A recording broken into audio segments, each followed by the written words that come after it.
Hay un abismo entre el hombre que crees ser y lo que realmente habita en tu cuerpo. Una distancia tan vasta como la que separa la Tierra de las estrellas más distantes. En este preciso instante, mientras tus ojos recorren estas palabras, te imaginas consciente, presente, vivo. Pero George Gurdjieff, el maestro armenio que cruzó desiertos y montañas en busca del conocimiento oculto, afirmaría sin dudarlo: estás profundamente dormido.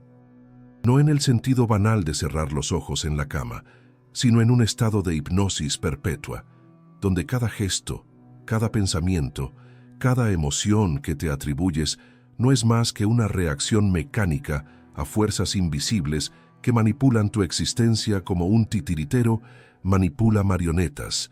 Esto no es una metáfora poética, es un diagnóstico preciso de la condición humana, una verdad tan brutal que la mayoría prefiere rechazarla antes que afrontarla. Pero si tienes el coraje de continuar, lo que estás a punto de descubrir transformará irrevocablemente tu comprensión de quién eres y por qué vives como vives. George Ivanovich Gurdjieff no fue un filósofo de salón ni un místico perdido en abstracciones celestiales. Fue un hombre de carne y hueso que dedicó décadas a descifrar los secretos guardados en monasterios tibetanos, escuelas sufíes olvidadas, templos de Oriente Medio y fraternidades esotéricas cuyos nombres nunca se mencionaron en público. Lo que trajo de estos viajes no fue consuelo espiritual ni promesas de salvación fácil.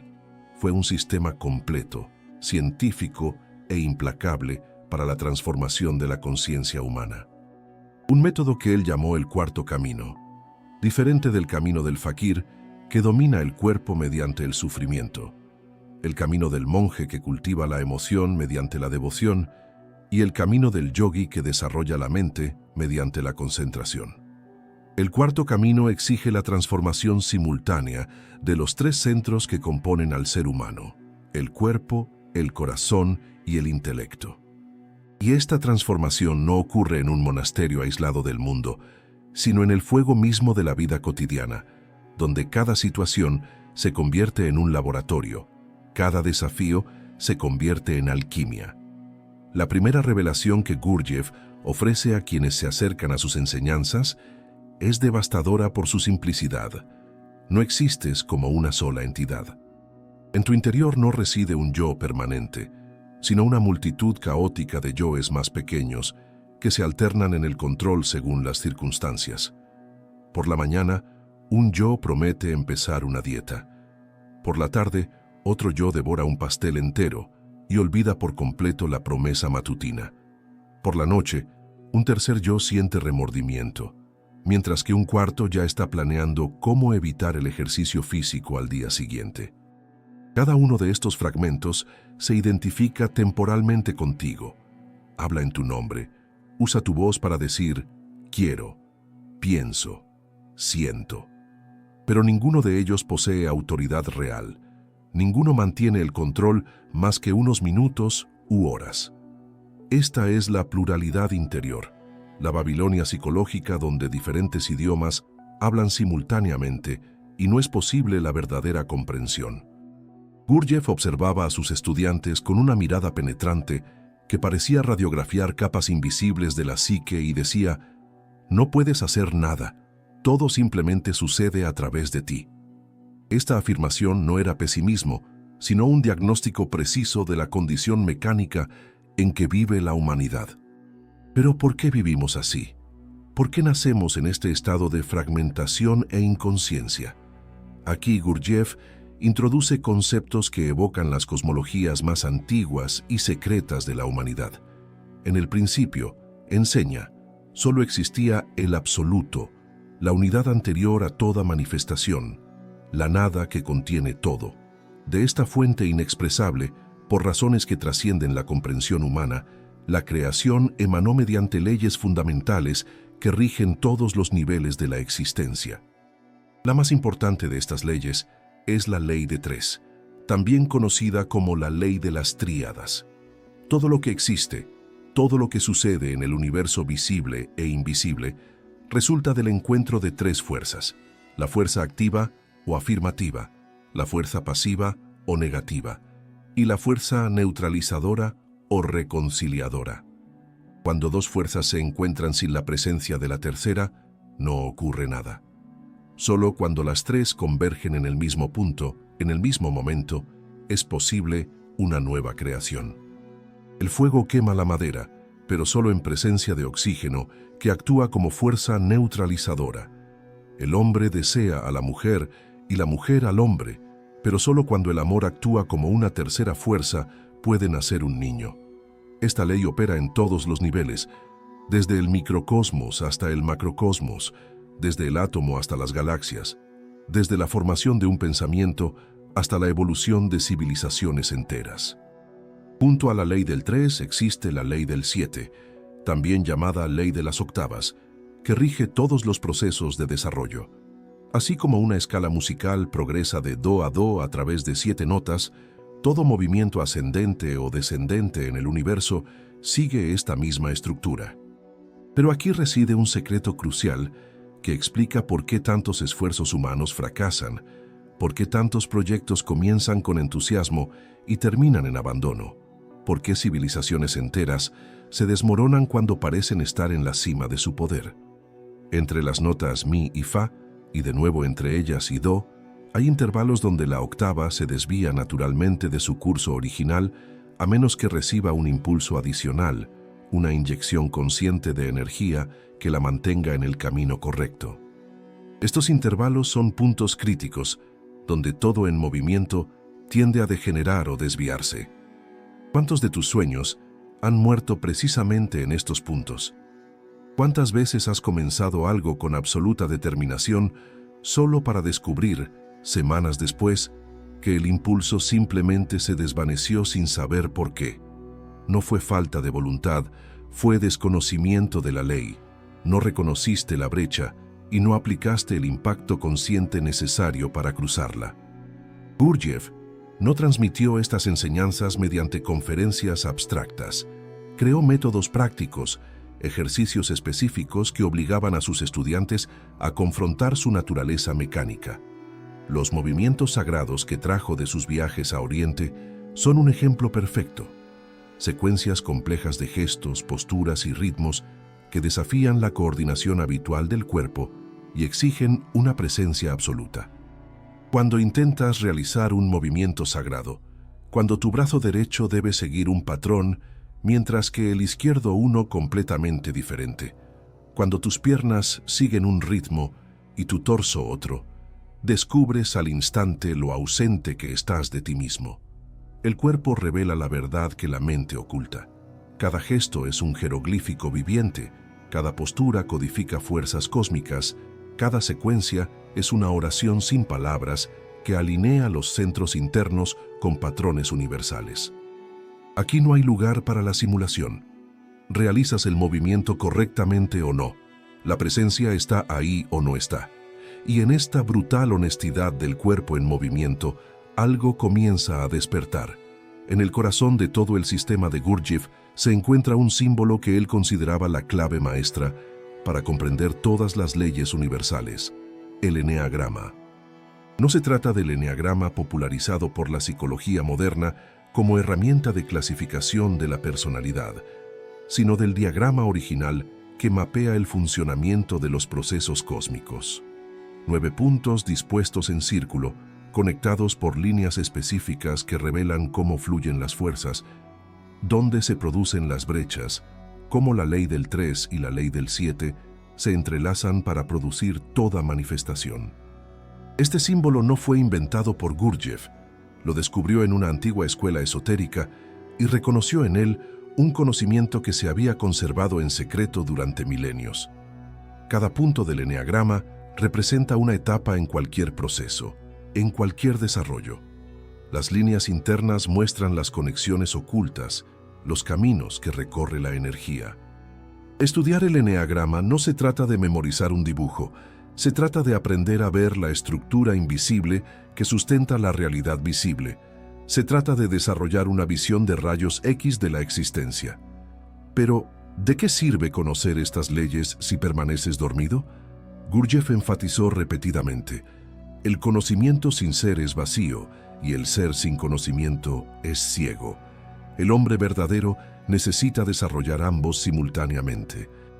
Y el primer paso en este desarrollo es aprender algo que parece imposible para la mente moderna: el recuerdo de sí.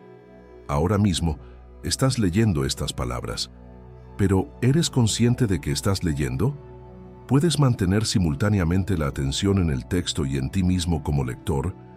Esta división de la conciencia, esta capacidad de observarse a uno mismo mientras actúa, es la base de todo trabajo interior.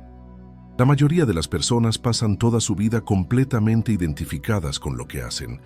Cuando están enojados, son ira. Cuando tienen miedo, son miedo. Cuando piensan, son pensamiento. No hay separación, no hay observador, solo identificación total.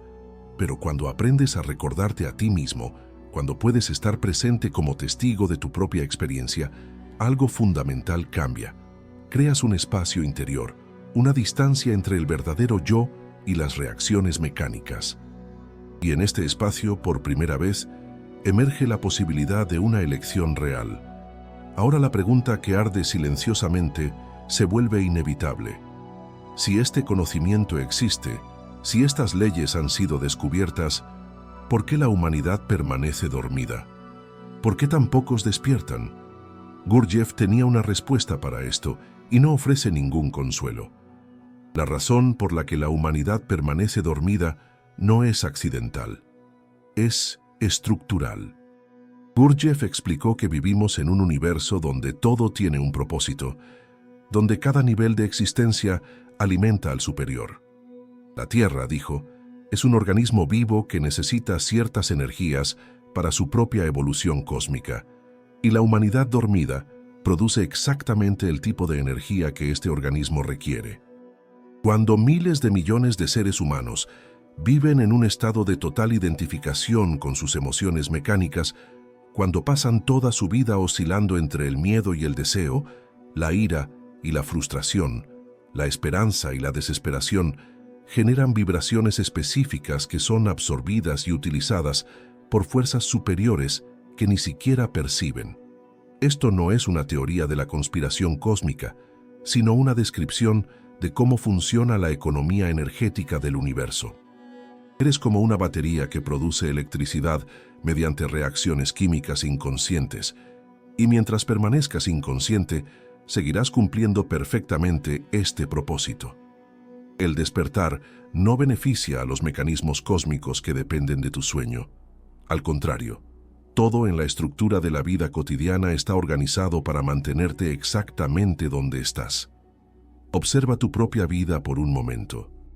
Te despiertas por la mañana con la alarma del móvil, ya con un ligero estado de ansiedad por el día que te espera. Tomas un café rápidamente mientras tu mente se dispara con pensamientos sobre reuniones, plazos, problemas que quizá nunca ocurran. En el tráfico o en el transporte público no estás realmente presente. Estás perdido en diálogos internos, planeando conversaciones futuras o repasando las pasadas.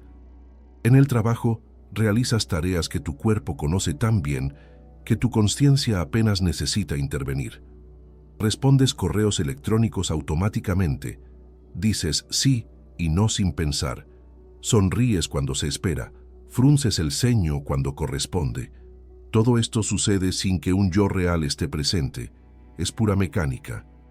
Por la noche, buscas alguna forma de escape, una serie de televisión, navegar sin parar por las redes sociales, quizás alcohol o comida en exceso, cualquier cosa para adormecer la incómoda sensación de vacío que surge cuando la agitación finalmente se calma. Y luego te duermes, solo para despertar y repetir el ciclo. Este es el estado que Gurdjieff describió como sueño despierto. Estás biológicamente despierto, con los ojos abiertos, pero estás conscientemente ausente. Y lo más inquietante es que no percibes esta ausencia porque nunca has experimentado el contraste con la presencia real. Pero hay momentos, ¿no? Momentos raros e inexplicables en los que algo cambia. Estás caminando por un parque y de repente el verde de los árboles parece absurdamente vívido, como si nunca antes lo hubieras visto. O estás escuchando música y una nota específica te perfora algo dentro, y por un segundo estás completamente allí, completamente presente, y todo parece tener un significado que trasciende las palabras. O quizás es un momento de peligro repentino, un auto que frena bruscamente frente a ti, y en ese instante de pura adrenalina estás completamente despierto, todos los sentidos amplificados, el tiempo parece ralentizarse. Estos son destellos accidentales de lo que Gurdjieff llamó autorrecuerdo, fragmentos involuntarios de conciencia real que emergen por casualidad cuando se alinean las condiciones adecuadas. Pero tan rápido como aparecen, desaparecen, y regresas a tu estado habitual, generalmente sin siquiera darte cuenta de que ha habido un cambio. La tragedia es que la mayoría de las personas experimentan estos momentos y los interpretan simplemente como emociones o estados de ánimo agradables, sin reconocer que son ventanas a una forma de ser completamente diferente. Gurdjieff construyó todo un sistema de prácticas diseñadas específicamente para producir estos momentos de forma intencionada y sostenible. Uno de los más poderosos es lo que él llamaba los ejercicios de parada. Sin previo aviso, en medio de cualquier actividad gritaba la palabra «alto», y todos los estudiantes debían congelarse al instante en la posición exacta en la que se encontraban, sin importar lo incómodos que fueran. Si te inclinabas para recoger un objeto, permanecías inclinado. Si tenías un pie en el aire a medio paso, te mantenías en equilibrio sobre un pie. Y en esta posición congelada, obligado a mantener una postura que el cuerpo no elegiría naturalmente, sucedía algo extraordinario. Todas tus identificaciones habituales se interrumpían. No podías continuar el flujo automático de pensamientos y movimientos. Tenías que estar presente simplemente para mantener el equilibrio, simplemente para evitar desplomarte. Y en esta presencia forzada, experimentabas una sensación de verdadera conciencia, de estar realmente dentro de tu cuerpo en lugar de perdido en tu mente. Después de unos minutos que parecían horas, Gurdjieff decía, «Continúa», y el movimiento se reanudaba.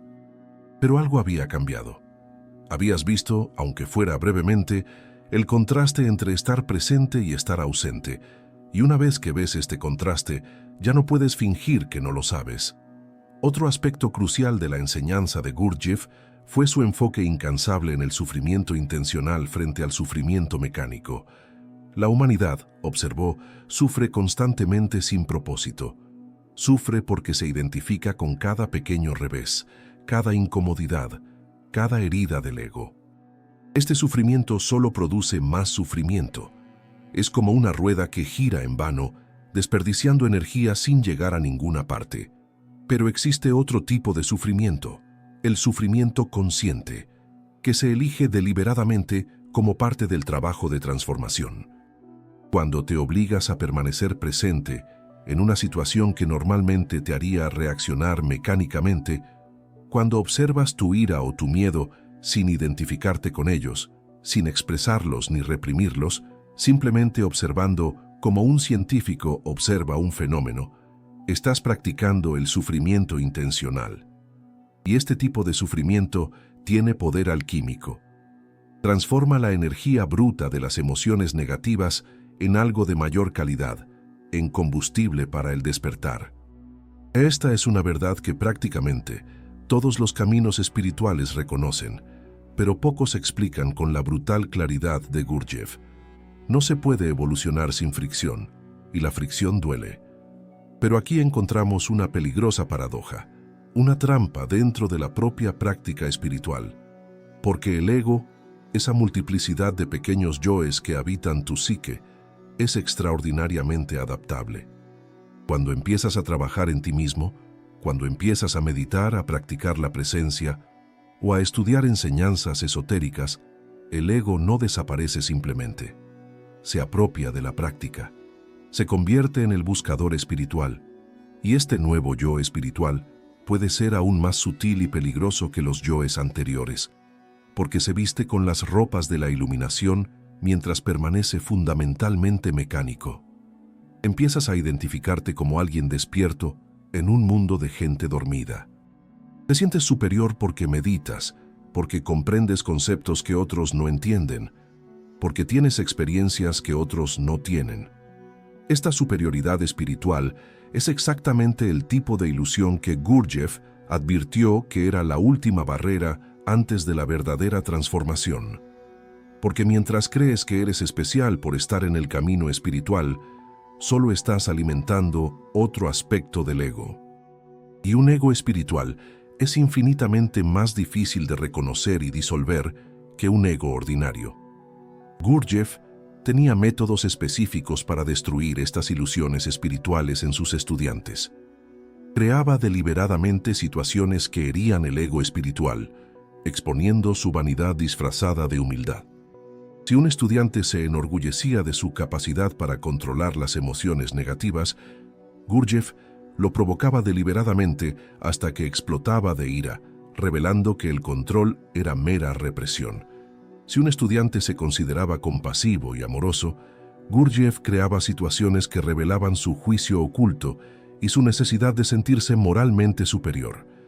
Estos métodos eran brutales y muchos estudiantes lo abandonaron, sintiéndose traicionados o maltratados.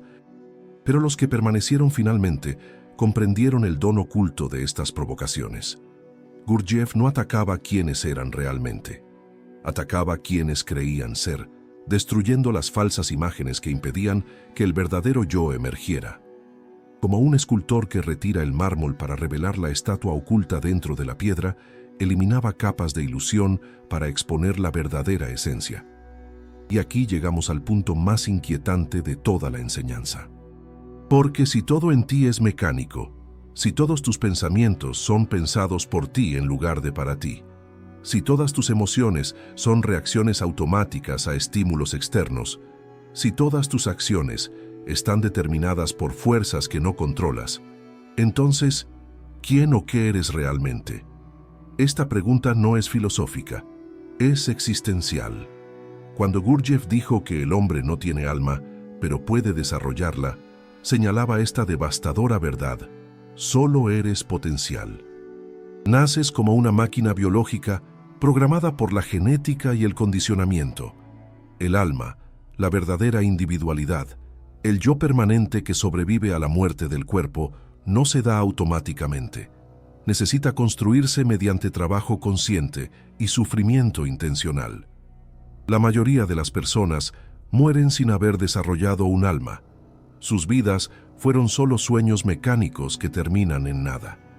Pero la posibilidad existe para quienes eligen despertar.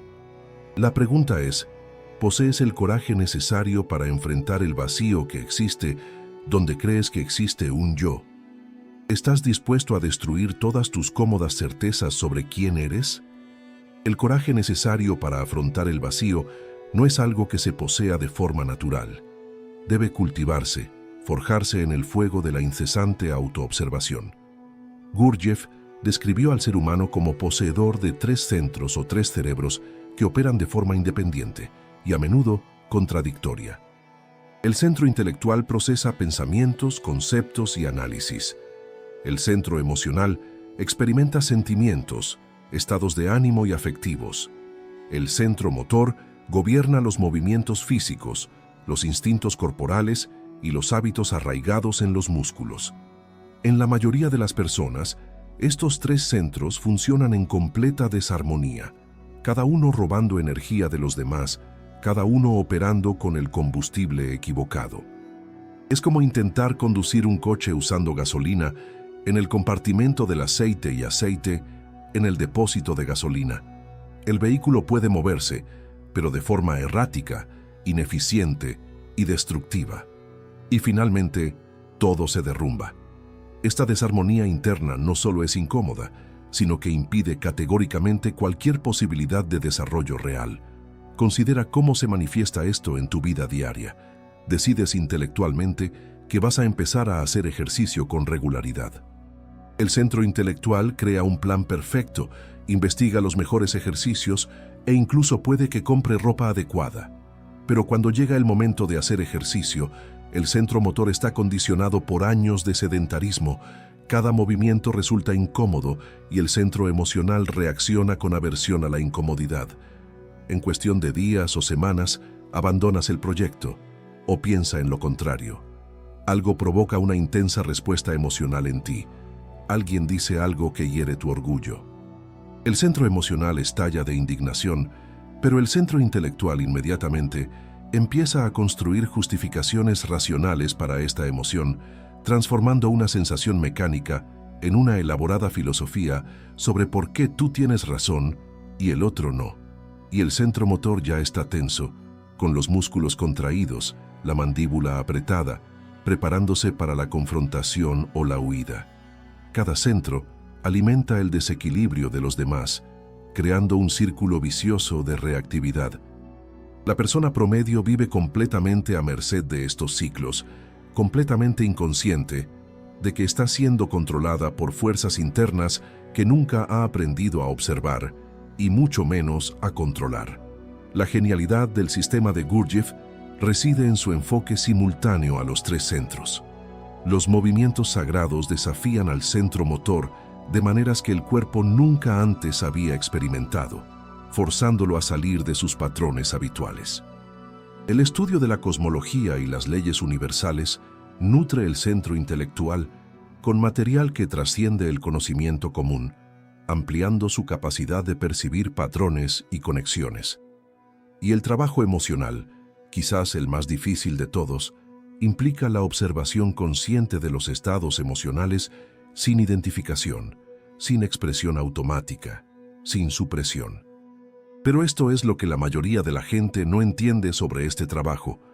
No puedes simplemente decidir hacerlo, porque ¿quién lo decide? ¿Cuál de los pequeños y temporales yo que te habitan toma esta decisión? Y este mismo yo seguirá al mando mañana, o habrá sido reemplazado por otro con prioridades completamente diferentes. Esta es la trampa fundamental que aprisiona todo intento de autotransformación incluso antes de que comience.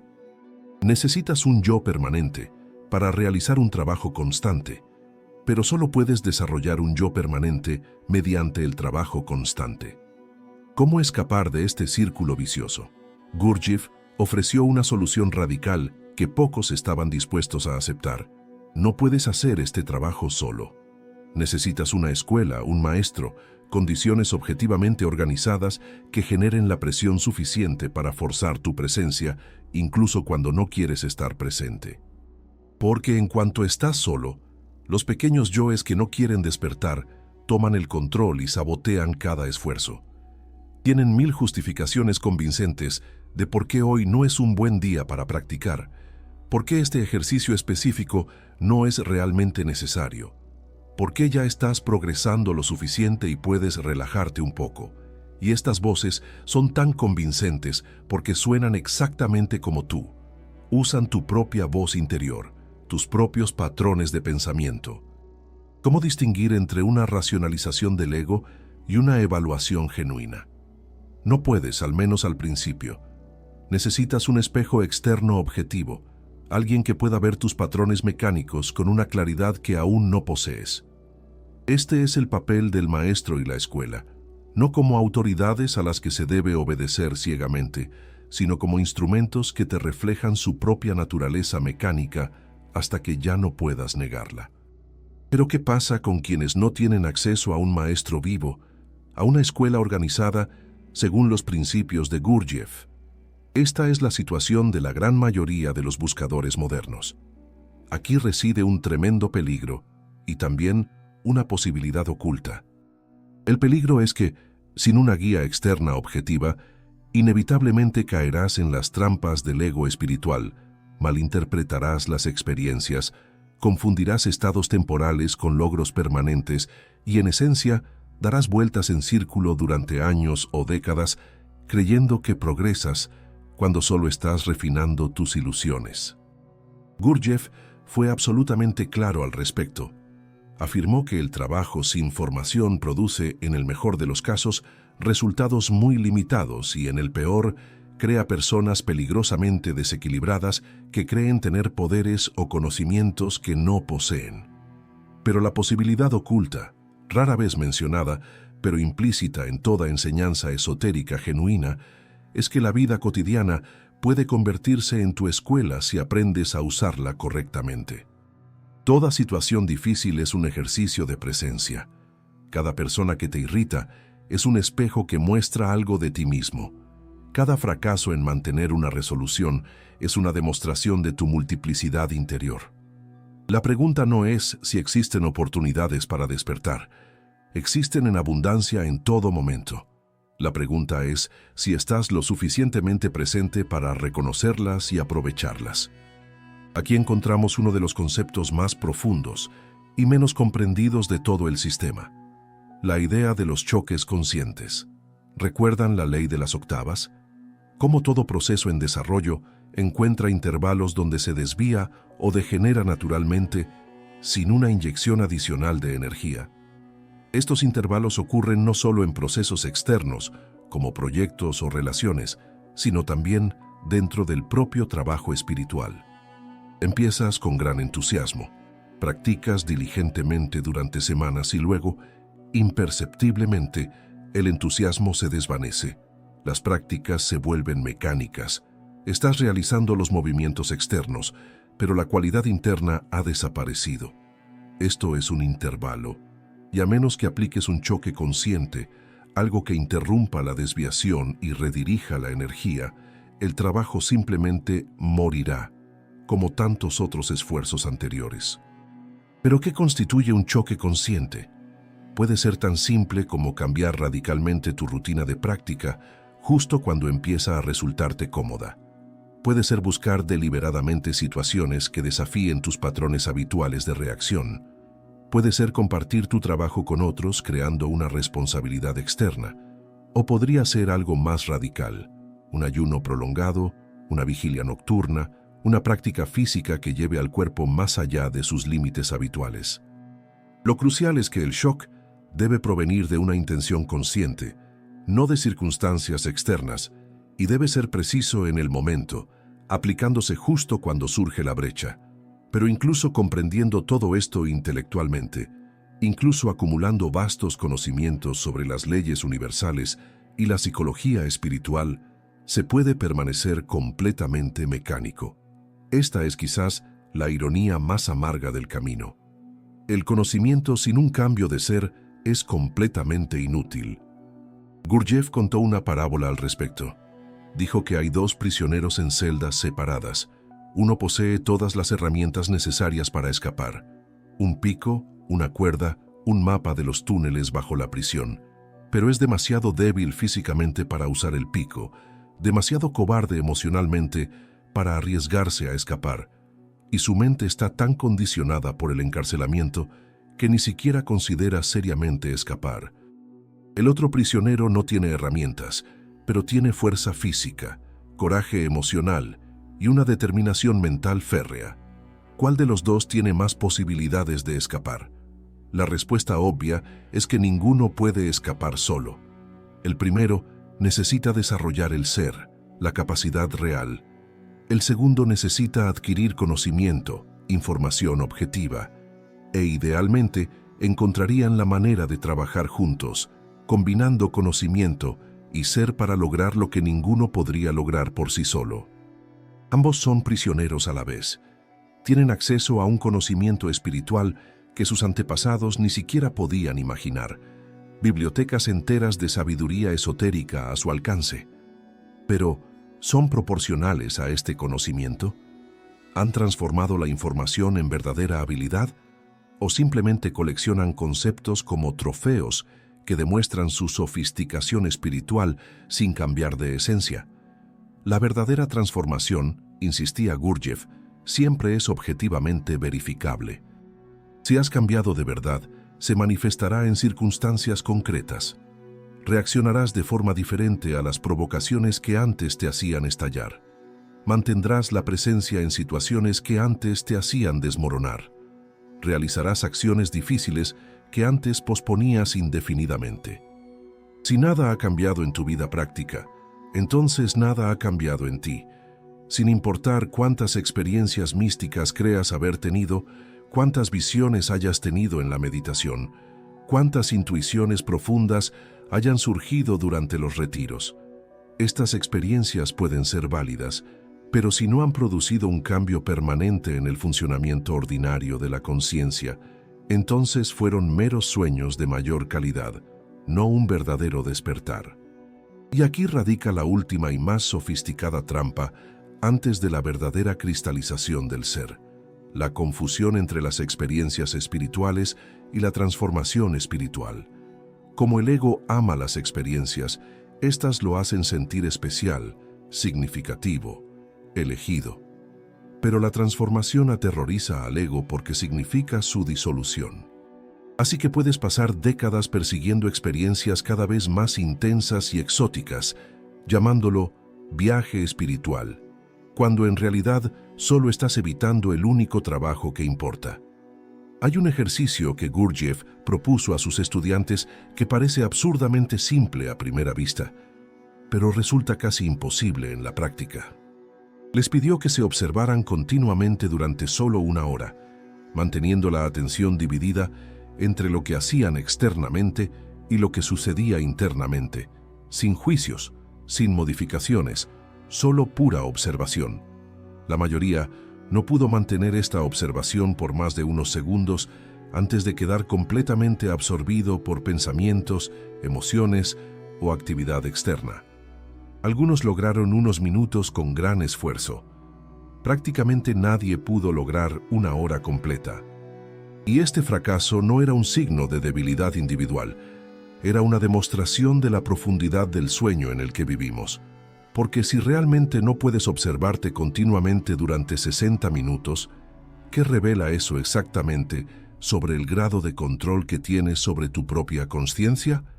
La respuesta es devastadora. No tienes control alguno. Tu atención es constantemente robada por fuerzas que operan completamente fuera de tu voluntad consciente. Pero algo extraordinario les ocurrió a aquellos pocos estudiantes que persistieron en este ejercicio día tras día, semana tras semana, incluso fracasando repetidamente. Empezaron a notar patrones.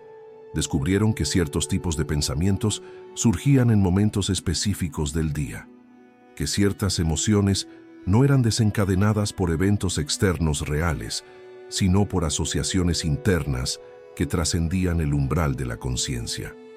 Que el cuerpo tenía sus propios ritmos y necesidades que la mente habitualmente ignoraba o suprimía.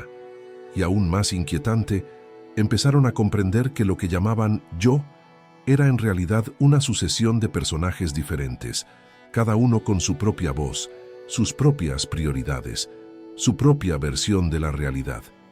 Por la mañana, un yo disciplinado que prometía trabajar duro. Al mediodía, un yo cansado que solo quería descansar. Por la tarde, un yo ambicioso que planeaba el futuro. Por la noche, un yo melancólico que revisaba el pasado. Y ninguno se comunicaba con los demás, ninguno cumplía las promesas de los anteriores. Este descubrimiento no provenía de la teoría ni de la filosofía, sino de la observación directa, repetida e implacable. Y una vez visto, no podía ignorarse. La ilusión de ser una persona unificada, consistente y con una voluntad coherente simplemente se desmoronó ante la evidencia objetiva. Gurdjieff contó una historia que ilustraba perfectamente esta condición. Imaginen, dijo, una casa grande sin amo. En esta casa viven cientos de sirvientes, cada uno con su propia función, cada uno creyendo saber qué es lo mejor para la casa. Cuando alguien llama a la puerta preguntando por el dueño, el sirviente más cercano responde, «Sí, soy yo, ¿qué desea?». Este sirviente podría ser el cocinero, el jardinero o el chofer, no importa. Asume temporalmente la identidad del dueño de la casa porque no hay un verdadero dueño. Mañana, cuando otra persona llame, otro sirviente responderá, dando instrucciones completamente contradictorias, y nadie en la casa notará siquiera la incoherencia. Esta es la condición humana. No eres el amo de la casa, eres la sucesión de sirvientes que asumen temporalmente el rol. Y la tragedia es que ni siquiera sabes que no hay amo. Crees genuinamente que hay continuidad, que hay un yo central que toma decisiones. Pero este yo central es ficción, una ilusión creada por la memoria que une momentos desconectados en una narrativa aparentemente coherente. ¿Qué sucede entonces cuando esta ilusión se ve y se acepta plenamente? Para muchas personas, este momento provoca una profunda crisis existencial. Si no existe un yo real, si solo crees ser patrones mecánicos que funcionan automáticamente, ¿qué sentido tiene todo esto? ¿Para qué esforzarse? ¿Por qué no aceptar la naturaleza mecánica y vivir cómodamente en ella, como hace la mayoría? Esta es la prueba crucial que separa a quienes buscan la verdad de quienes solo buscan consuelo espiritual. Porque la verdad no siempre es inspiradora ni inspiradora. A veces es simplemente brutal. Y tienes dos opciones ante esta brutalidad. Puedes refugiarte en ilusiones más cómodas. Puedes empezar a racionalizar, a construir nuevas historias sobre por qué esta visión en particular no te aplica, por qué eres una excepción. O puedes profundizar, puedes plantearte la pregunta que realmente importa. Si el yo que creo ser es una ilusión, ¿quién observa esta ilusión? ¿Quién nota la ausencia de un amo en casa? Esta pregunta abre una puerta completamente diferente, porque algo observa. Cuando practicas la autoobservación, incluso si fallas constantemente en mantener la atención sostenida, incluso si estás absorto en pensamientos a cada instante, algo percibe esta falla. Algo es consciente de que se ha perdido la atención. Este algo no es uno de los pequeños yoes ni uno de los sirvientes de la casa. Es de una naturaleza completamente diferente. Gurdjieff se refirió a esto como esencia, en contraste con la personalidad.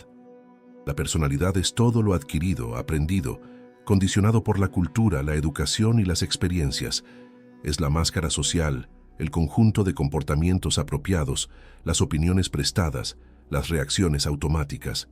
La mayoría de las personas viven completamente en la personalidad, creyendo que estas capas adquiridas representan quienes realmente son. Pero debajo de la personalidad, generalmente enterrada tan profundamente que nunca se accede conscientemente a ella, yace la esencia, aquello que eras antes del condicionamiento, el verdadero núcleo de la individualidad que cada persona trae al nacer. Y este núcleo no se desarrolla en la mayoría de los adultos, permanece en un estado infantil porque toda la energía se ha invertido en construir y mantener la personalidad.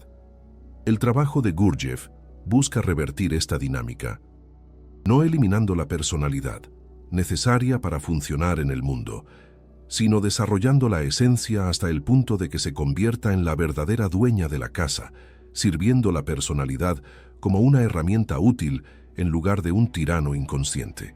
Pero, ¿cómo desarrollar la esencia? ¿Cómo nutrir algo que apenas se percibe, algo que se ha descuidado durante décadas? La respuesta es simple y a la vez terriblemente difícil: mediante la muerte voluntaria de la personalidad. No la muerte física, sino la muerte psicológica, permitiendo que todos los aspectos de tu autoimagen, que son falsos, que son mera imitación, simplemente mueran. Deja de defenderlos, deja de alimentarlos con atención y energía.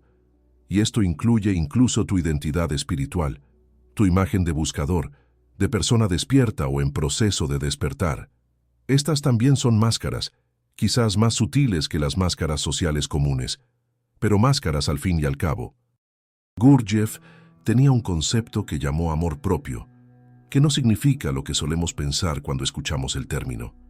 Se refería a cómo cada persona está completamente enamorada de su propia importancia, su propia autoimagen, su propia narrativa interna. Este amor propio es el mayor obstáculo para el despertar, porque te hace defender tus ilusiones como si tu vida dependiera de ellas. Y psicológicamente sientes que así es. Porque si todas tus identidades son falsas, si todas tus certezas sobre quién eres se desvanecen, ¿qué queda? Este miedo al vacío es lo que mantiene a la mayoría de las personas prisioneras, incluso después de comprender intelectualmente la naturaleza de su prisión. Prefieren una identidad falsa a ninguna identidad. prefieren una historia mentirosa sobre sí mismos a enfrentarse a lo desconocido de lo que podrían ser sin historias. Pero aquí está el secreto que Gurdjieff conocía y que todos los verdaderos maestros conocen. El vacío que tanto temes no es destrucción, es espacio. Espacio donde algo genuino finalmente puede emerger. Algo que no se construye, no se fabrica, no se imita. Algo que simplemente es. Había un ejercicio particular que Gurdjieff usaba para destruir la autoestima de sus estudiantes. Los colocaba en situaciones donde eran humillados deliberadamente, donde sus debilidades quedaban expuestas públicamente, donde no podían mantener la fachada de competencia o espiritualidad. Y luego observaba cómo reaccionaban. Algunos se derrumbaban emocionalmente, revelando la fragilidad de su supuesta fuerza interior. Otros se ponían a la defensiva y furiosos, revelando que todo su trabajo espiritual era solo otra forma de ego. Pero algunos, muy pocos, lograban permanecer presentes incluso en la humillación. Lograban observar sus propias reacciones sin identificarse completamente con ellas.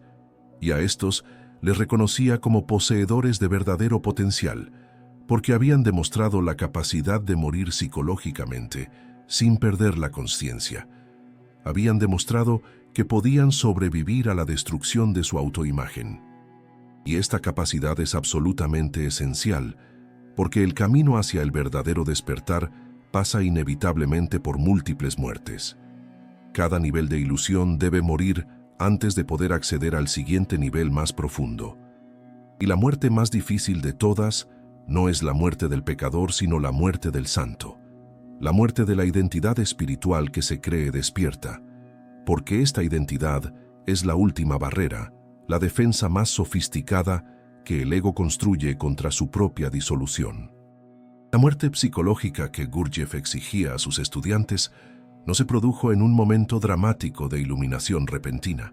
Ocurrió de forma gradual, dolorosa, a través de miles de pequeñas entregas durante meses y años de trabajo incansable. Y cada una de estas entregas implicaba algo que él consideraba absolutamente esencial, pero que prácticamente ningún camino espiritual moderno menciona: el sufrimiento consciente. No el sufrimiento mecánico que la humanidad experimenta constantemente sin propósito, las preocupaciones inútiles, las ansiedades sobre futuros imaginarios, las cavilaciones sobre pasados inalterables. Este tipo de sufrimiento se desperdicia por completo. Es energía vital que se quema sin producir nada más que más sufrimiento. Pero existe otro tipo completamente diferente.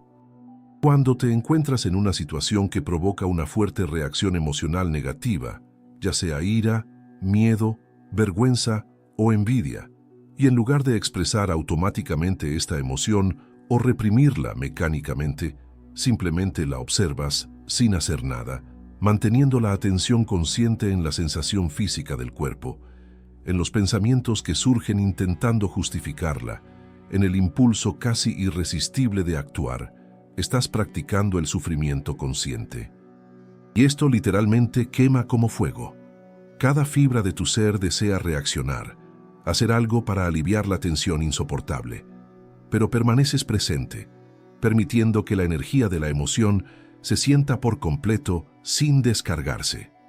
Lo que ocurre en estos momentos es auténtica alquimia, la energía bruta de la emoción negativa, que normalmente se desperdiciaría en reacciones mecánicas, se transforma en algo de calidad superior. Gurdjieff describió esto en términos de diferentes tipos de hidrógenos, sustancias cada vez más refinadas que el organismo humano puede producir en condiciones específicas. La mayoría de las personas viven toda su vida produciendo únicamente los hidrógenos más burdos, aquellos asociados con el funcionamiento puramente biológico. Pero cuando se practica el sufrimiento consciente, cuando se transforma la energía emocional mediante la presencia en lugar de desperdiciarla mediante la reacción, se empiezan a producir hidrógenos más finos. Y estas sustancias sutiles son, literalmente, los componentes básicos del alma. Dado que el alma no es algo que se posea de antemano como garantía, no se otorga libremente por el simple hecho de nacer.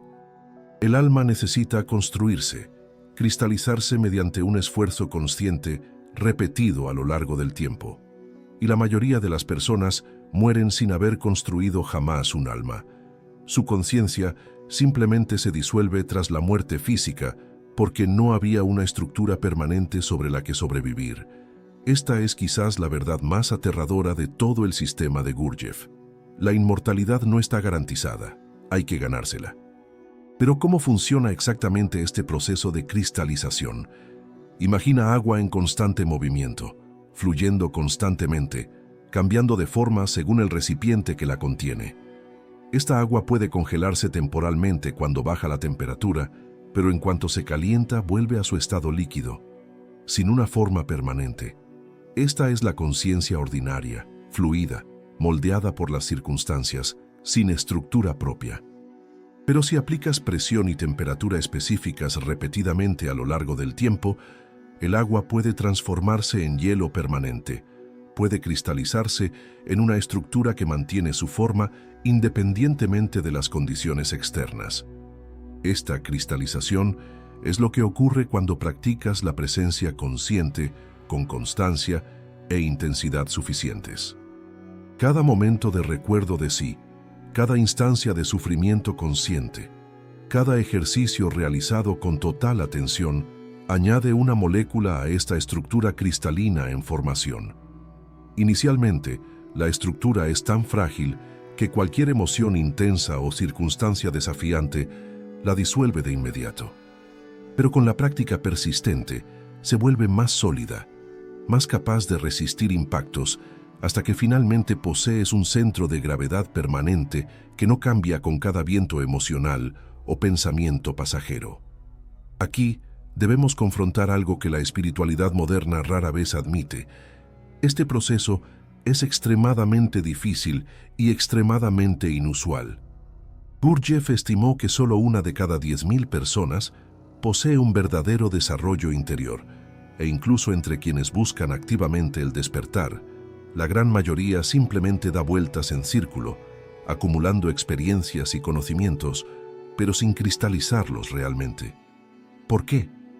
Porque falta intensidad, falta la voluntad de sufrir verdaderamente conscientemente. La mayoría de la gente desea despertar, pero solo si el proceso es cómodo, solo si no requiere un sacrificio real. Quieren una transformación sin morir. Quieren renacer sin permitir que nada muera realmente. Y esto es imposible. Es como desear una mariposa sin permitir que la oruga se disuelva por completo en el capullo. La auténtica transformación siempre implica la disolución de lo que eras. Y esta disolución no es metafórica, es experiencial. Hay momentos en el camino en los que literalmente ya no sabes quién eres, en los que todas tus referencias internas desaparecen, en los que quedas suspendido en un vacío aterrador sin nada a lo que aferrarte. Y la tentación de retirarse en esos momentos, de recrear rápidamente alguna identidad familiar, incluso sabiendo que es falsa, es casi irresistible. Gurdjieff creó condiciones en su instituto, diseñadas específicamente para llevar a los estudiantes a estos puntos críticos donde debían elegir entre refugiarse en la mecánica cómoda o avanzar hacia lo aterrador y desconocido. Los obligaba a trabajar físicamente hasta el agotamiento y luego les exigía que practicaran movimientos complejos cuando cada músculo clamaba por descanso. Creaba deliberadamente situaciones de conflicto entre los estudiantes, provocaba celos, competencia y resentimiento, y luego les exigía que trabajaran juntos como si nada hubiera pasado. Cambiaba las reglas sin previo aviso, prometía una cosa y hacía otra, destruyendo sistemáticamente cualquier expectativa o sensación de control que los estudiantes intentaran establecer. Y todo esto no era crueldad arbitraria, sino una metodología precisa, porque sabía que mientras los estudiantes mantuvieran sus patrones habituales de reacción, sus escudos psicológicos, sus estrategias de supervivencia emocional, no se produciría ninguna transformación real. Solo cuando estas defensas se agotaran por completo, cuando ya no quedara energía para mantener las máscaras, podía surgir algo genuino. Pero esto es lo que pocos entienden sobre este tipo de trabajo. El sufrimiento en sí no es la meta. Gurdjieff no era masoquista, ni predicaba el ascetismo como virtud. El sufrimiento consciente es un medio, no un fin. Es el fuego que quema las impurezas, pero una vez completada la purificación, el fuego ya no es necesario. ¿Qué queda después de quemar todas las falsas identidades? ¿Qué sobrevive cuando todo lo que podía morir ya ha muerto? Esta es la esencia, el ser real que se ocultaba bajo capas de condicionamiento. Y esta esencia posee cualidades completamente diferentes a las de la personalidad. No es ruidosa, es silenciosa. No busca atención, es autocontenida. No necesita demostrar nada, simplemente es. Y cuando finalmente tocas esta esencia, cuando emerge, aunque sea brevemente a través de las grietas de la personalidad, reconoces de inmediato que esto es lo que siempre has buscado en todas tus búsquedas externas. Esto es lo que intentabas lograr con todos tus esfuerzos. Y la paradoja devastadora es que siempre estuvo ahí, más cerca que tu propia respiración, pero invisible porque estabas mirando en todas las direcciones equivocadas. Ahora imagina que has dedicado años a este trabajo. Has practicado la autoobservación a diario. Has experimentado sufrimiento consciente en miles de situaciones. Has realizado ejercicios físicos y mentales que han llevado tu capacidad al límite. Has empezado a notar cambios reales en tu funcionamiento, en tu reacción ante los desafíos, en cuánta presencia puedes mantener. Hay una creciente sensación de sustancia interior, de peso gravitacional que antes no existía, y entonces, sutilmente, casi imperceptiblemente, empieza a surgir una nueva forma de identificación. Empiezas a identificarte como alguien despierto, alguien que entiende cosas que otros no, alguien que está en el camino mientras la mayoría está perdida. Hay orgullo en esta identificación, aunque no lo admitas. Hay una sutil sensación de superioridad, de ser especial. Y este orgullo espiritual, esta identificación con el rol de buscador iluminado, es exactamente lo que Gurdjieff describió como la última y más peligrosa trampa. Porque es tan convincente, tan razonable. Realmente has cambiado. Realmente tienes una comprensión que antes no tenías. Estás mucho más despierto que antes. Todo esto es cierto. Pero en el momento en que te aferras a esta verdad, en el momento en que la transformas en identidad, has creado otro aspecto del ego, quizás el más sofisticado y difícil de ver de todos. ¿Cómo escapar de esta trampa final? ¿Cómo reconocer el verdadero progreso sin identificarse con él?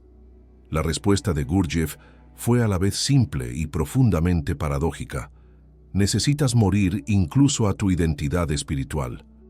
Necesitas estar dispuesto a renunciar a ser alguien especial, a ser un buscador, a estar despierto. Necesitas regresar al estado de no saber, de no ser alguien en particular. Y esto es mucho más difícil que morir a las identidades mundanas, porque las que ves son limitadas y falsas. Pero tu identidad espiritual parece verdadera, parece valiosa, parece ser el resultado de todo tu esfuerzo. Abandonarla parece tirar por la borda todo lo que has logrado, pero la verdad es la contraria. Solo cuando liberas esta última identificación, cuando estás dispuesto a ser absolutamente nadie, sin cualidades especiales, sin logros espirituales, solo simple presencia sin historia, solo entonces puede surgir algo verdaderamente más allá del ego. Y este algo no es nuevo, no es creado, es lo que siempre ha sido, finalmente libre de las capas de ilusión que lo oscurecían. Esto es lo que Gurdjieff llamó el ser real, y su característica distintiva es que no clama por reconocimiento, no busca validación, no se preocupa por ser visto o comprendido. Simplemente existe, completamente a gusto consigo mismo, completamente libre de la necesidad de ser algo distinto de lo que es. Hemos llegado al punto donde todas las palabras se vuelven inadecuadas, donde todo concepto revela su limitación fundamental. Porque lo que Gurdjieff realmente ofreció no fue una filosofía para comprender intelectualmente, sino un método para vivir experiencialmente. Puedes leer todo lo que escribió, estudiar todos los diagramas y leyes universales, memorizar cada ejercicio y práctica, y aún así, permanecer completamente dormido si este conocimiento no se traduce en acciones concretas. La diferencia entre saber sobre el despertar y despertar de verdad es la misma que entre estudiar natación en libros y zambullirse en el agua. Puedes tener una teoría perfecta sobre cómo mover brazos y piernas, sobre técnicas de respiración y posturas corporales, pero hasta que no te metes en el agua y experimentas lo que sucede al intentar aplicar esta teoría, todo es pura abstracción vacía. Y aquí está la pregunta crucial que separa a quienes transforman sus vidas de quienes simplemente acumulan conocimiento espiritual. ¿Estás dispuesto a sumergirte? ¿Estás dispuesto a comenzar la verdadera práctica, aún sabiendo que será incómoda, aún sabiendo que fracasarás repetidamente, aún sabiendo que no hay garantía de éxito? Hagamos esto absolutamente práctico y concreto. Mañana por la mañana, al despertar, antes de coger el teléfono, antes de empezar a reflexionar sobre el día, haz una pausa de 1 minuto. Siente tu cuerpo en la cama. Observa cómo inhalas y exhalas. Intenta fijarte en el momento exacto en el que estás a punto de identificarte con el primer pensamiento del día y comprueba si puedes permanecer como observador en lugar de convertirte en el pensamiento. Este es un ejercicio de autorrecuerdo que dura 60 segundos. 60 segundos en 24 horas. Si no puedes hacerlo, si saltas directamente del sueño a la identificación total con tus pensamientos y preocupaciones, entonces necesitas ser honesto contigo mismo sobre la seriedad con la que te tomas este trabajo. Porque si no puedes dedicar 60 segundos de atención consciente al día, ¿cómo esperas desarrollar una presencia sostenida? Pero si haces este ejercicio, si lo practicas aunque sea brevemente, algo empieza a cambiar. Creas un punto de referencia, un momento del día en el que sabes con absoluta certeza que estuviste presente. Y este punto de referencia facilita el reconocimiento de todos los demás momentos en los que no estuviste presente. Ahora amplía esto. Durante el día, elige una actividad completamente mundana, algo que hagas automáticamente sin pensar. Podría ser cepillarte los dientes, lavar los platos o caminar del coche al trabajo, y transforma esta actividad en una práctica de presencia. Hazlo con total atención, sintiendo cada sensación física, observando cada movimiento, manteniendo la conciencia dividida entre la acción externa y el observador interno. Al principio, solo lograrás unos segundos de presencia real antes de ser absorbido por los pensamientos. Esto es normal. No te juzgues, no te rindas. Simplemente regresa a la presencia cada vez que te des cuenta de que la has perdido. Esta es la práctica. No para alcanzar un estado permanente de mayor conciencia, sino para regresar repetidamente a la presencia cada vez que te des cuenta de que has estado ausente. Y cada vez que regresas, fortaleces un músculo interno que eventualmente hace que la presencia sea más natural, más accesible, más sostenible. Pero esto requiere tiempo, requiere repetición, requiere una paciencia que la cultura moderna no cultiva. Vivimos en una era de gratificación instantánea, donde esperamos resultados inmediatos. Pero el trabajo interior no funciona así. Es como plantar un árbol.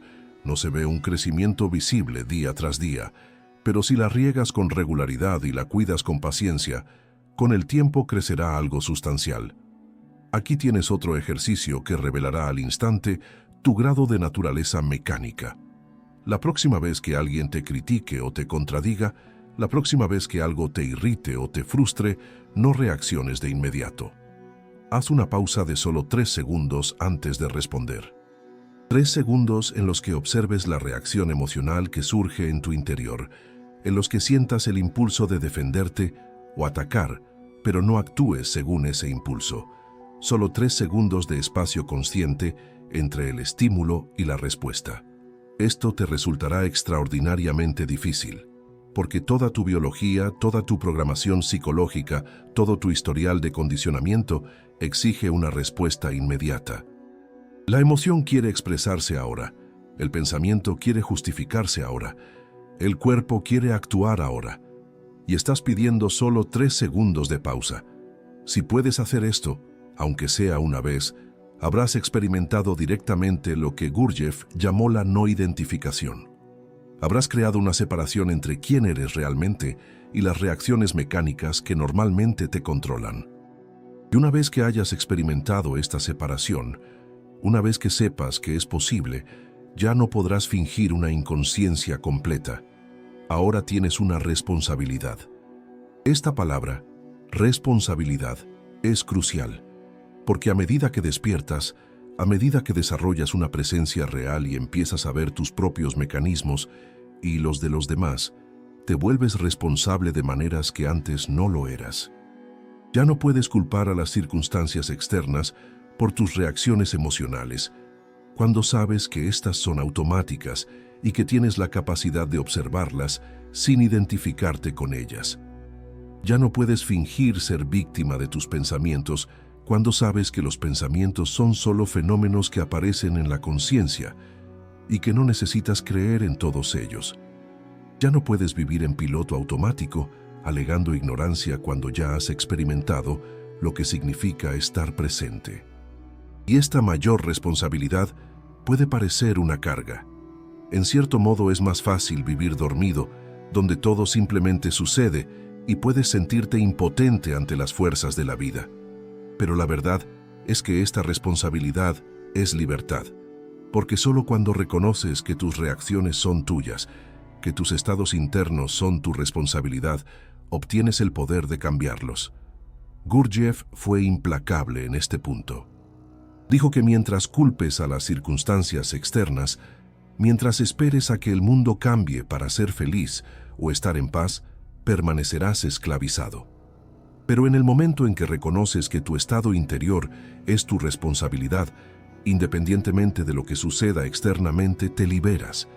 Y esta libertad no significa que controles todo lo que sucede, significa que ya no estás controlado por todo lo que sucede. Hay una diferencia fundamental. Las cosas malas seguirán sucediendo. La gente seguirá decepcionándote. Las circunstancias seguirán siendo desafiantes. Pero tu relación con todo esto puede cambiar por completo. En lugar de ser sacudido emocionalmente por cada ola externa, desarrollas estabilidad interior, un centro de gravedad que permanece constante sin importar lo que suceda a tu alrededor. Y este centro de gravedad es precisamente lo que Gurdjieff llamó el alma, la estructura permanente que construyes a través del trabajo consciente. Pero, ¿qué pasa con el mundo? ¿Qué pasa con el sufrimiento que ves a tu alrededor, las injusticias, la humanidad dormida que marcha hacia el desastre colectivo? Gurdjieff tuvo una visión al respecto que muchos consideraron pesimista, pero que él insistió en que era simplemente realista. Dijo que no puedes despertar a los demás, solo puedes despertarte a ti mismo. Y solo cuando hayas despertado, cuando hayas cristalizado verdaderamente algo permanente dentro de ti, podrás ayudar a los demás. Intentar ayudar antes de esto es como un ciego que intenta guiar a otro ciego. Ambos caen en el pozo. Esto no es excusa para la inacción o la indiferencia.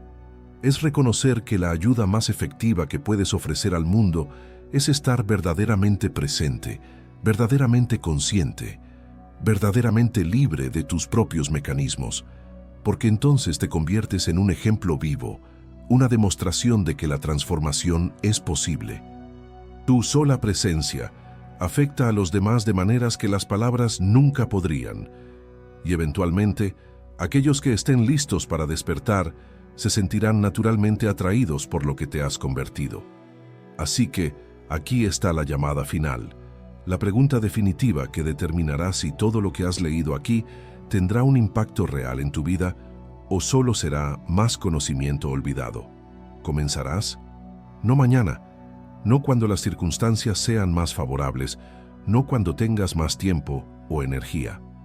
Ahora, hoy, en este momento, porque este momento es todo lo que realmente existe.